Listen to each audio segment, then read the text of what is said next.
এই যে একটা সংকট তৈরি হয়েছে, অপ্রয়োজনীয় সংকট, এটা কোনো প্রয়োজন ছিল না, অত এই সংকটটা তৈরি করা হয়েছে আমি মনে করি অত্যন্ত উদ্দেশ্যমূলকভাবে। সেই যে অতি অল্প সময়ে বাংলাদেশকে একটা সত্যিকার অর্থেই নতুন রাজনীতি দিয়েছিলেন, সেটা ছিল পলিটিক্স অফ রিকনসিলিয়েশন। কথাটা শুনলে অনেকেই আবার হয়তো বিভিন্নভাবে ব্যাখ্যা করতে পারেন, বাট পলিটিক্স অফ রিকনসিলিয়েশন আজকের দিনে এই মুহূর্তে সবচেয়ে প্রয়োজনীয় রাজনীতি বলে আমি মনে করি। এবং তিনি দিয়েছিলেন কি ফিলসফি অফ বাংলাদেশ জাতীয়তাবাদ। এটা আমি ব্যাখ্যা করতে যাব না, দীর্ঘ সময় লাগবে।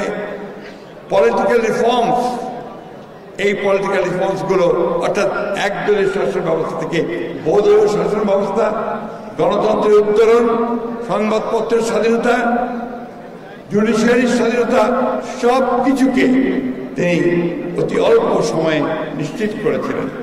আর ছিল ইকোনমিক রিফর্মস, একটা বদ্ধ অর্থনীতিকে তিনি একটা মুক্ত অর্থনীতিতে নিয়ে এসেছিলেন। নতুন করে মুক্ত বাজার অর্থনীতি এবং বেসরকারি যে বিনিয়োগের ব্যবস্থা করে তিনি রাজ্যের অর্থনীতিকে সামনের দিকে এগিয়ে নিয়েছিলেন। কৃষি বিপ্লব, শিল্প বিপ্লব তখনই শুরু হয়েছিল বন্ধুগণ। তিনি বাংলাদেশকে সত্যিকার অর্থেই একটি স্বাধীন, সার্বভৌম, প্রগতিশীল এবং অসাম্প্রদায়িক বাংলাদেশ হিসেবে গড়ে তুলতে চেয়েছিলেন। আজকের দিনে এটা অত্যন্ত প্রাসঙ্গিক।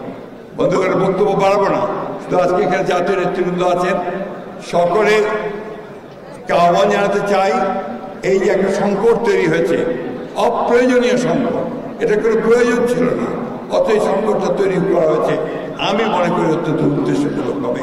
অর্থাৎ বাংলাদেশের যে গণতান্ত্রিক উত্তরণ যে পথ, সেই পথকে বাধাগ্রস্ত করা, বাংলাদেশে সত্যিকার অর্থে সংস্কারের জন্য যে নির্বাচন হওয়া দরকার সেই নির্বাচনকে বাধাগ্রস্ত করা, জনগণকে ভবিষ্যৎকে একটা অনিশ্চিত অবস্থায় ফেলা।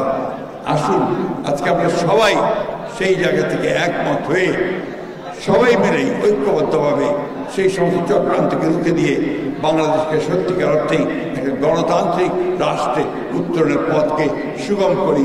দেশনায়ক, দেশনেতা আমাদের তারেক রহমানের নেতৃত্বে সকলকে ধন্যবাদ। বাংলাদেশ জিন্দাবাদ। 7ই নভেম্বর জিন্দাবাদ। দেশনায়ক তারেক রহমান জিন্দাবাদ। আমাদের দেশনেত্রী তারেক খালেদা জিয়া জিন্দাবাদ। আসসালামু আলাইকুম।